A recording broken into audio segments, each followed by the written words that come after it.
Newborn babies के लिए कमीज़ शलवार की बजाय अगर आप फ्रंट ओपन शर्ट और पजामा सिलाई करें तो ऐसे कपड़ों को बच्चों को पहनाना और उतारना आसान होता है।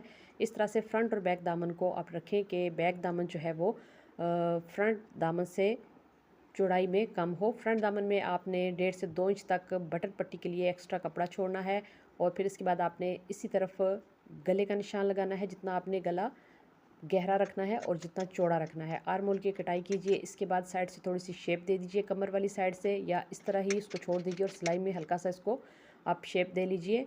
इसके बाद आपने तीरे की थोड़ी सी डाउन कटिंग करनी है। यहाँ पे तीरा अटैच नहीं होगा, सिंपल शर्ट बनेगी। गले की कटाई आगे से कीजिए। इसके बाद जो कपड़ा हमने बटन पट्टी के लिए फ़ोल्ड किया था उसको अपनी इस तरह से देखिए फ़ोल्ड करना है। ये बैक दामन और फ्रंट दामन। इसके बाद आपने आस्तीन की कटाई कर लेनी है। कोशिश कीजिए आस्तीन जो है वो पूरे रखिए बच्चों के, और इसके साथ ही छोटा सा पजामा बड़ी आस्तीन के साथ आपने इसको कटाई करना है और इस तरह ये सूट जो है वो रेडी